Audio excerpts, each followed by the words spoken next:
Então, vamos ler a palavra de Deus, Lucas capítulo 22. Lucas 22, a partir do 39. Então, Lucas 22, a partir do verso 39. Elizabeth, bom dia, né? Deus abençoe, né? Vamos lá, então, Lucas capítulo 22, a partir do verso 39, tá? Vamos lá, lendo a palavra de Deus, versículo por versículo. E saindo foi, como de costume, para o Monte das Oliveiras, e os discípulos o acompanhavam. Vamos lá? Esse verso aqui, todo mundo já dá para perceber, eu acredito, qual o contexto aqui, né? Jesus está no chamado jardim de Getsêmani, que alguns dizem que fica no sopé do Monte das Oliveiras, né? Getsêmani significa lagar do azeite, né? E ali é o lugar marcado para Jesus fazer a sua oração diante de Deus, diante do Pai. O contexto é esse mesmo, é o contexto da caminhada dele, próximo, no caso, à morte dele, ao sacrifício dele. Então ele está indo para o Calvário, né? Está indo para o Calvário. Daqui a pouco aqui, depois desse momento aqui, ele vai ser preso. É o momento de oração antes dele ser preso, que aí, no caso, o sacrifício dele, aquela coisa toda, né? Então, ele, nesse verso 39, o autor está narrando, e saindo foi, como de costume, porque ele tinha costume de fazer isso, de ir ao Monte das Oliveiras, né? Eu entendo-se aqui, para o Monte das Oliveiras, e os discípulos o acompanhavam, né? Tá? Os discípulos estavam ali próximo dele, junto dele. Até aí tudo bem, eles estão junto de Jesus lá. Até Pedro acabara lá de falar com Jesus, que estava com ele, estava pronto para ir com ele aonde tivesse que ir. Ó, lá. No verso 33 do capítulo 22 diz assim: Senhor, estou pronto a ir contigo, tanto para a prisão como para a morte. Tá vendo? Pedro ali, ó, foi firme mesmo, foi firme. Na hora não, na hora que a coisa pegou mesmo, ele fugiu, ele negou Jesus 3 vezes, né, antes que o galo cantou, né? Então, mas ali não, ali estava pronto mesmo. Bom, depois o verso 40 diz assim: para quem chegou, estamos em Lucas capítulo 22, e agora eu vou ler o verso 40, tá? O devocional hoje fala sobre sofrimento, né? Chegando ao lugar escolhido, Jesus lhes disse: orai para que não entreis em tentação, ou para não ceder à tentação, ou ainda para não cair, né, na tentação. Então Jesus pediu para eles orarem, né? Orem para que não entreis, não caiam, não cedam à tentação. Orem. Nada é melhor do que a oração. Pena que muitos irmãos oram muito pouco. Nós oramos muito pouco, né? Nós oramos muito pouco. Eu tenho tentado cuidar disso, tenho tentado multiplicar isso na minha vida, tenho tentado fazer isso. Isso é algo que está me acompanhando, né? Eu tenho uma meta diária de oração, né? De momentos que eu fico diante de Deus especificamente, porque orar, o espírito de oração você deve viver 24 horas. 24 horas você tem que estar ligado, você está no trabalho, você tem que estar ligado em Deus, você está lá na escola, você tem que estar ligado em Deus, você está na universidade, tem que estar ligado em Deus, está em casa, meu Deus, em casa, como nunca, você tem que estar ligado em Deus, porque dentro da casa, na família, no ambiente familiar, acontecem muitas vezes as piores coisas, né? Inclusive péssimos exemplos, palavras e ações dentro de casa, dentro da família, né? Então tem que estar vigiando mesmo. Agora, tirar momentos específicos para fazer oração ao Senhor é essencial, é importantíssimo. E eu tenho tomado cuidado de fazer com que haja uma multiplicação no tempo que eu fico diante de Deus, né? Especificamente. Mas confesso que ainda não cheguei à meta diária que eu gostaria. Está faltando um pouquinho numa meta, quer dizer, a partir desse padrão que eu posso estender mais, né? Mas estou ali, né? Chegando aí nessa meta aí, na verdade eu já estou na meta, mas eu não estou contente ainda, eu quero, né, chegar mais um pouquinho. Porque a oração é muito importante, a oração específica diante do Senhor, parar e se colocar de joelhos diante dele, ou então, se não pode ficar de joelho, sentados, em pé, né? Os judeus, por exemplo, eles oravam muito, faziam orações assim, em pé, né? Nos lugares, fazem hoje. Você pode observar que quando eles vão no muro chamado Muro das Lamentações, né? Em Jerusalém, eles vão lá e eles ficam em pé lá, orando e tal.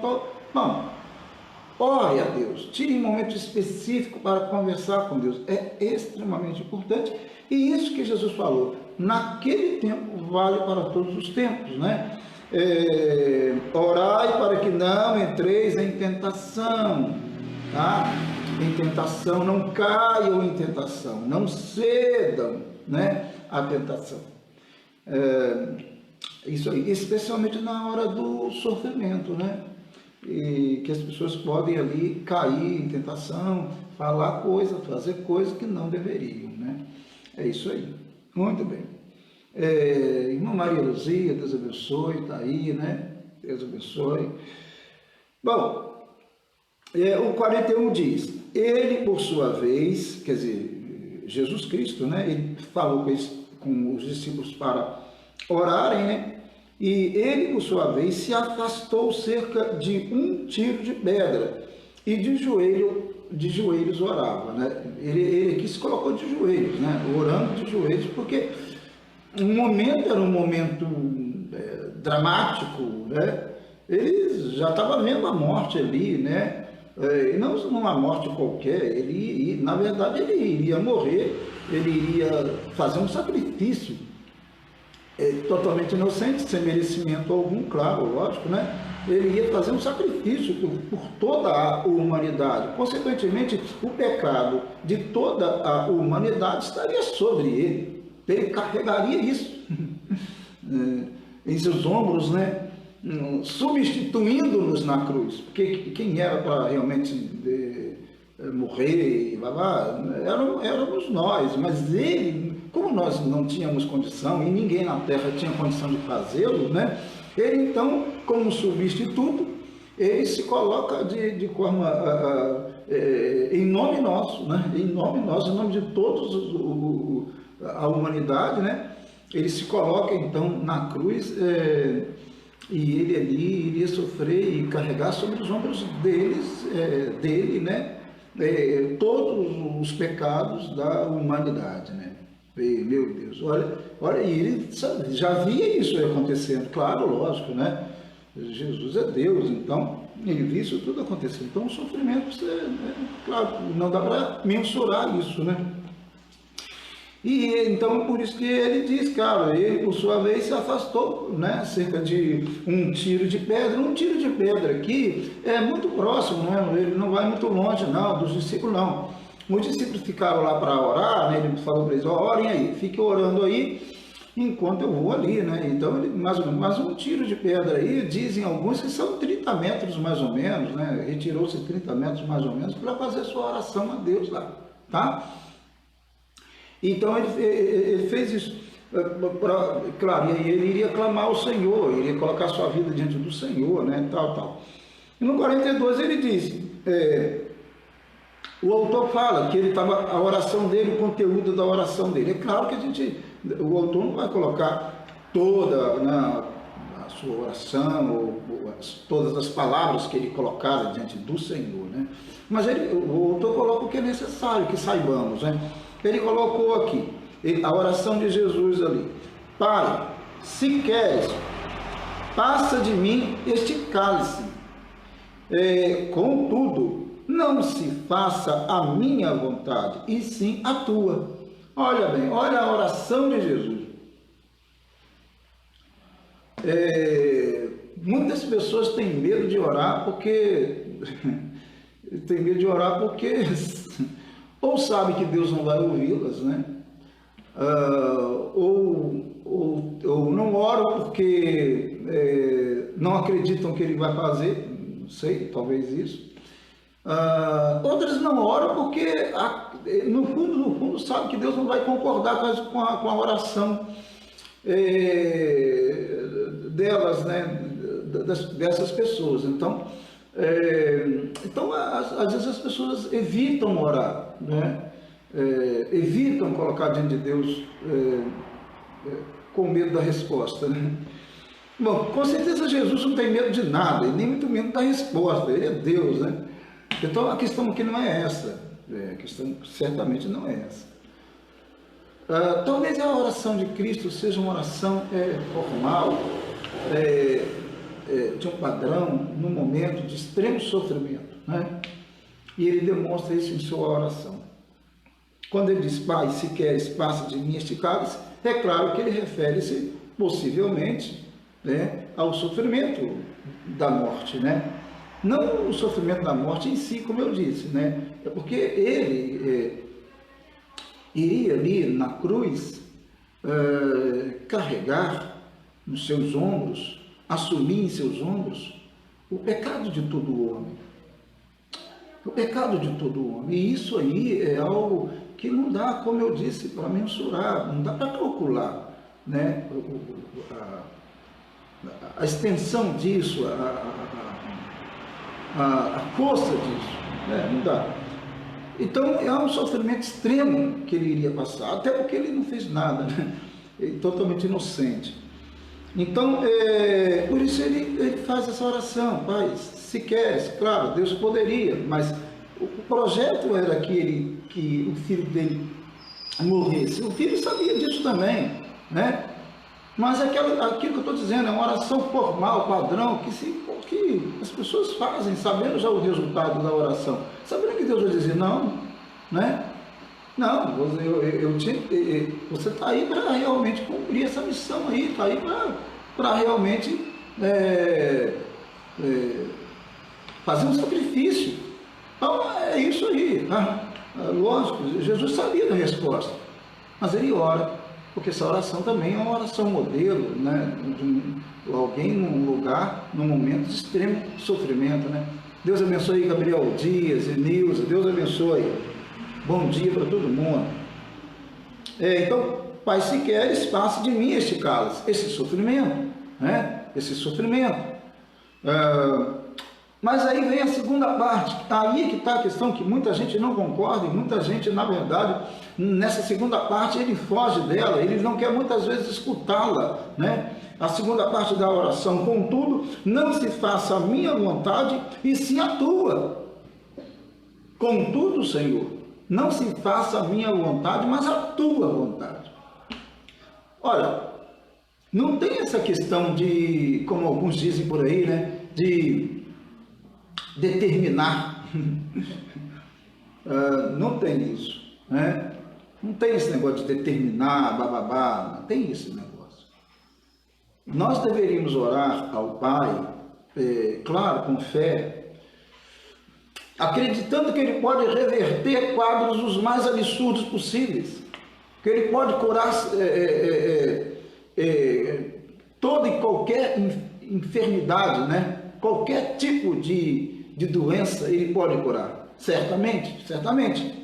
Orar com fé, que isso pode acontecer, mas nós devemos obedientemente, com humildade, reconhecer que não é a nossa vontade que deve ser feita plenamente, mas a vontade de Deus é que deve ser feita plenamente, né? A minha vontade deve estar subjugada à vontade dele, à soberana vontade dele. Eu tenho os meus desejos, tenho mais de 38 anos que sigo a Jesus Cristo, embora eu tenha quase essa idade, né? Brincadeira, né? Mas eu tenho 38 anos que sigo a Jesus Cristo, né? Esse tempo todo, né? Consideravelmente um bom tempo. Eu tive orações respondidas, meu Deus, como eu tive orações respondidas. Na hora do sofrimento, na hora da angústia, Deus me abençoou e Ele me agraciou e me livrou e me curou. Exato, sim. Mas quantas orações, quantos momentos de tristeza eu passei, quantos na minha vida. E eu roguei a Deus, e eu pedi a Deus, Senhor, se possível, passa de mim este cálice. Mas também eu dizia, Deus, seja feita a tua vontade, porque tu sabes tudo, conheces tudo, e eu nada. Então, o servo de Deus, a serva de Deus, eles devem se colocar debaixo da soberana e plena vontade de Deus. Ele não deve querer impor para Deus, determinar para Deus a sua vontade, tá? Até porque ele pode estar muito errado, né? Então ele não deve fazer isso. Mas ele deve orar com fé, acreditando no poder dele. E deve orar sim, né? Com toda a convicção. É verdade, com toda a convicção. Mas deve fazer como Jesus fez. E era Jesus, totalmente inocente. Não é igual o homem. O homem, ele é pecador. Ele pode ser arrependido, mas ele é pecador, tá? Certo? Ele planta para colher. O homem plantou para colher, certo? Nasceu inclinado ao pecado, a fazer o mal, tá? Então, o homem, ele deve entender isso, e deve seguir o modelo de Jesus. Ele sendo Deus, né? O Filho de Deus, na sua oração, ele expressou o seu desejo. Ele colocou-se diante de Deus orando, mas ele disse, contudo, Senhor, seja feita a tua vontade, tá? Contudo, ó Pai, seja feita a tua vontade. E ele sabia a vontade do Pai qual era. A vontade do Pai, Deus enviou ao mundo para quê? Lá diz o texto de João 3,16, né? Justamente para morrer, ser um sacrifício em prol da humanidade.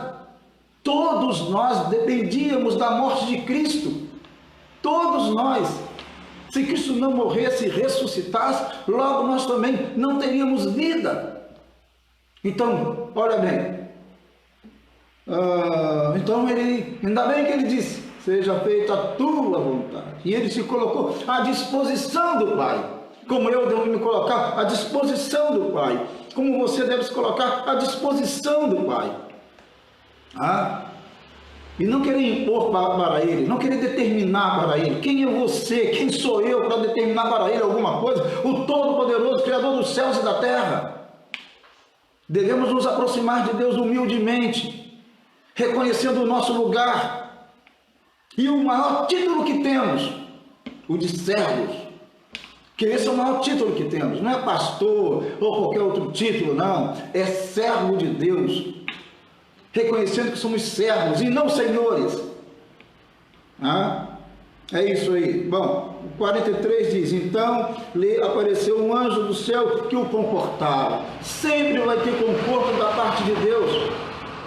o anjo que apareceu de forma específica para comportar Jesus Cristo. Sempre vai ter o conforto de Deus nas nossas orações. Tá? O conforto de Deus. E estando em agonia, olha bem, estando em agonia, Jesus, no caso, orava mais intensamente. E aconteceu que o seu suor se tornou como gotas de sangue caindo sobre a terra. O seu suor, se tornou como gota de sangue. Não diz que eram gotas, que era gota de sangue, tá? Mas que como gota de sangue. É o que o texto diz.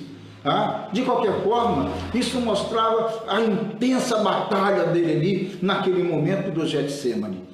Levantando-se da oração, foi ter com os discípulos e os achou dormindo de tristeza, exaustos, exausto, um dia difícil, um dia cansativo. Eles estavam ali, uma tristeza muito grande por tudo aquilo que estava acontecendo.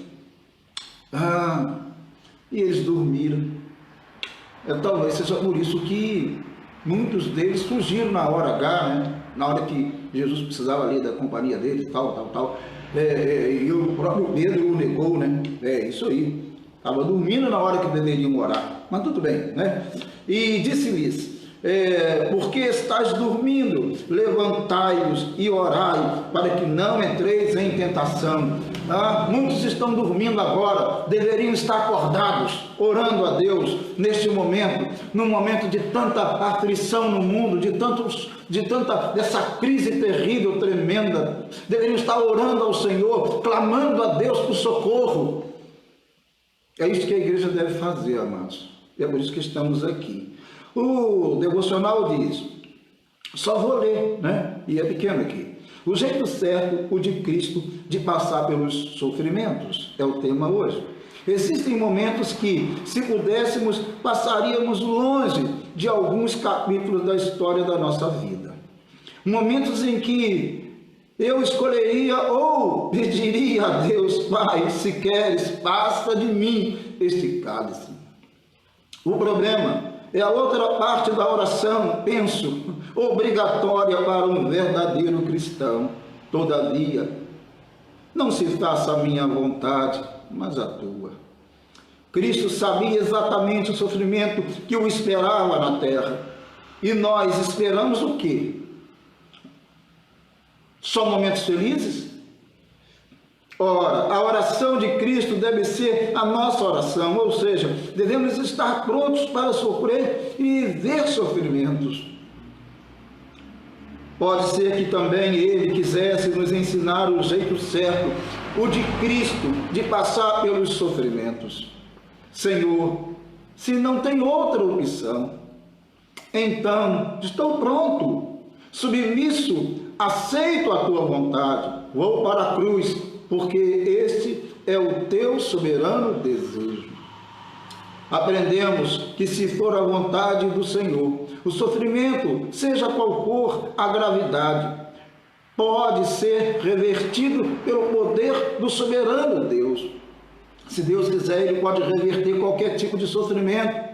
Ele pode curar a enfermidade, Ele pode resolver problemas insolúveis aparentemente, impossíveis aparentemente. Se isso for a vontade dEle, Ele faz tudo, porque Ele pode tudo. Mas se for a vontade dEle, e se isso acontecer, haverá vida. Porém, se não acontecer o livramento das aflições inerentes aos seres humanos, esperado por nós em Cristo, também haverá vida. De qualquer forma, sofrendo ou não, tendo livramento ou não, haverá vida, porque nós estamos com Cristo, A verdade é que com Cristo sempre estarei, ou sempre estaremos vivos. Essa é a verdade. Com Cristo, independente das nossas orações serem respondidas ou não, nós estaremos vivos. Exatamente isso é para o servo de Deus, é o tipo de oração para o servo de Deus. Amém? Deus abençoe sua vida, querido. Vamos aprender com Jesus a passar pelos sofrimentos da vida, tá? Orarmos a Deus com fé, mas estarmos submissos à vontade de Deus, entender a vontade de Deus. Amém? Vamos orar? Deus, Tu és maravilhoso, Tu és bondoso. Exaltamos o Teu nome, Senhor. neste momento, ó Deus, de tanta dificuldade no mundo. Nós colocamos em Tuas mãos, ó Deus, colocamos em Tuas mãos as autoridades constituídas deste país, independente dos partidos, Senhor. Nesta hora não se deve olhar essas coisas, não se deve olhar a bandeira de um partido ou não, Senhor. Nós temos que orar pedindo a Ti, ó Deus, que Tu abençoe a nossa nação, que abençoe as autoridades constituídas, porque se elas chegaram ao poder, é porque Tu, de alguma forma, permitiste tal coisa. Então, ó Deus, toma-as em Tuas mãos, em nome de Jesus, o poder, ó Deus, federal, o poder estadual, o poder municipal, em nome de Cristo. Toma em Tuas mãos. Deus abençoe todas as pessoas que estão trabalhando, ó Deus, na linha de frente, como os profissionais na área de saúde. Temos orado aqui todos os dias por eles, Senhor. Temos orado e colocado-os em Tuas mãos. Deus, toma-os em Tuas mãos. Todos os médicos, todos os enfermeiros, enfermeiras, técnicos na área de saúde, tome todos em Tuas mãos, Senhor. Meu Deus, todos os profissionais que estão na linha de frente, no campo de batalha, contra este vírus, contra esta praga que tem assolado o planeta e assolado o nosso país. Em nome de Jesus, repreenda este mal, repreenda, faça cessar. Os homens já está mais do que claro, provável, que eles não podem fazer. Eles não têm poder para fazerem isso, Senhor. E mesmo se tivessem poder, não os teriam de si mesmo, teriam de Ti, Senhor, porque só Tu tens todo o poder e Tu dás poder aos homens. Em nome de Cristo, peço a Tua bênção, a Tua graça, a Tua proteção, em nome de Jesus, em nome de Jesus. Toma a Tua igreja, Teu povo em Tuas mãos, Teus servos e servas que estão orando comigo, que estão junto comigo agora, Senhor, nesses momentos de oração. São 37 dias, Senhor, que estamos fazendo isso, orando todos os dias e clamando a Ti todos os dias e colocando o nosso país em Tuas mãos. Em nome de Jesus, louvado seja o Teu nome. Em nome de Cristo, amém e amém. Amém? Deus abençoe. Abração para todo mundo aí, em nome de Jesus. Um abração, ó, apertado aí, virtual, espiritual, em nome de Cristo. Abração, ó. Deus abençoe. Grande abraço. Fique com Deus.